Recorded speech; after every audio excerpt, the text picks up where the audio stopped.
तुमचं मूल शिवीगाळ करतं का? किंवा घरात शिव्या बोलतं का? नेमकं होतं काय, की जेव्हा मुलं घराच्या बाहेर जातात, घराच्या बाहेरच्या संपर्कात येतात, बाहेरच्या व्यक्तींच्या संपर्कात येतात, तेव्हा ते तिथून काही ना काही शिकतात. ते काही गोष्टी चांगल्या शिकतात, तर काही गोष्टी वाईट शिकतात. काही सवयी चांगल्या शिकतात, तर काही सवयी वाईट शिकतात. तसेच ते काही शब्दही शिकतात. काही शब्द चांगले असतात, तर काही शब्द वाईट असतात. नमस्कार. मी वीणा वानखडे आणि तुम्ही पाहत आहात कुटुंब मंत्र. जेव्हा एखादं मूल घरात शिवी बोलतं किंवा वाईट शब्द बोलतं, तेव्हा नेमकं होतं काय, की आई-वडील पॅनिक होतात. आई-वडील मुलाला रागवायला लागतात. खरं तर अशा वेळेस काय करायला पाहिजे, की आपलं मूल हे बाहेरच्या जगातून काहीतरी शिकत आहे, याबद्दल तुम्हाला चांगलं वाटायला पाहिजे.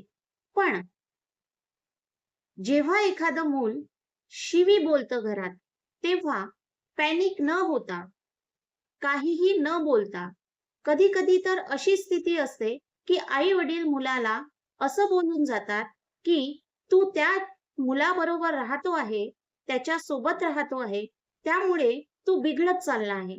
उद्यापासून त्या मुलासोबत राहायचं नाही. उद्यापासून त्या मुलासोबत खेळायचं नाही."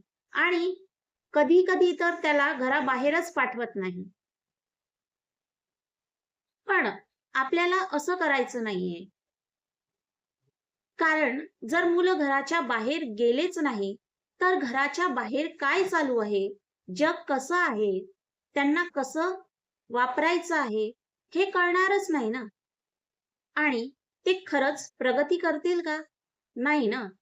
आपल्याला त्यांना प्रगतीकडे न्यायचं आहे, की त्यांच्या प्रगतीचा अडथळा बनायचा आहे, हे आपल्यालाच ठरवावं लागेल. कारण की बाहेरच्या जगात नेमकं काय चालू आहे, किती कॉम्पिटिशन आहे, कसं वापरायचं, हे तर जेव्हा ते बाहेर निघतील, मुलांसोबत राहतील, तेव्हा त्यांना कळेल. म्हणून त्यांना त्याच्याबरोबर जाऊ नको, तू बिघडशील, असं बोलून घरातच ठेवणं योग्य राहणार नाही. जेव्हा एखादं मूल घरी शिवी देतं किंवा वाईट शब्द बोलतं, तेव्हा नेमकं करायचं काय आहे? आपण त्या मुलाला समजवायचं आहे, की "बाळा, तू हा शब्द जो बाहेरून शिकून आला आहे, तू बाहेरून काही गोष्टी शिकतो आहे, हे खूप चांगलं आहे. पण हा जो शब्द तू घरात वापरतो आहे, हा वाईट आहे. ही त्याची जागा नाही. घरात आपली लोकं असतात. हा शब्द आपल्या माणसासाठी वापरायचा नसतो. हा शब्द वापरायचा असतो. पण कुठे एखाद्याने तुला त्रास दिला, एखाद्याने तुझी छेड काढली, एखाद्याला तुला धडा शिकवायचा आहे, त्या ठिकाणी या शब्दाचा वापर केला जातो आणि तिथे तुला वापरायचा आहे. आपल्या माणसासाठी हा शब्द वापरत नसतात. तो आपल्याला वापरायचा नाही आणि असा समज आपण त्यांना द्यायचा आहे. आपण त्यांना सांगायचं आहे, की काय चांगलं आहे आणि काय वाईट आहे. ते बाहेरच्या जगात जातील, तेव्हा तिथून काही ना काही शिकतील आणि ते शिकायलाच पाहिजे. तो एक गुण आहे, तो चांगला आहे, की ते शिकत आहे. यात तर आपल्याला चांगलं वाटायला पाहिजे, की माझं मूल बाहेरच्या जगातून शिकत आहे. पण आपल्याला तो समज द्यायचा आहे, की "बाळा, हे तुझ्यासाठी चांगलं आहे, हे वाईट आहे."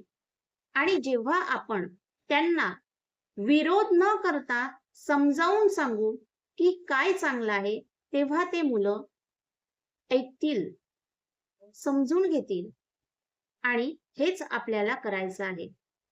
आपल्याला आपली मुलं भविष्यासाठी घडवायची आहे. आपल्याला त्या मुलांना प्रगतीकडे न्यायचं आहे.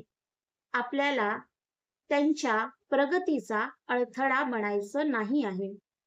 म्हणून आपण फक्त त्यांना समज द्यायचं आहे आणि ते आई-वडिलांचं बोलणं टाळत नाहीत. समजून घेतात आणि जो मुलगा घरात शिवी देत होता, तो घरात नक्कीच शिव्या देणार नाही. जर तुम्हाला हा व्हिडिओ आवडला असेल, तर या व्हिडिओला लाईक, शेअर करायला विसरू नका. माझ्या चॅनलला सबस्क्राईब करा. असेच नवनवीन व्हिडिओ आणि पॅरेंटिंग टिप्स तुम्हाला इथे पाहायला मिळतील. आपल्या कुटुंबाची काळजी घ्या. त्यांच्यासाठी वेळ, प्रेम जपा. नेहमी हसत राहा. धन्यवाद.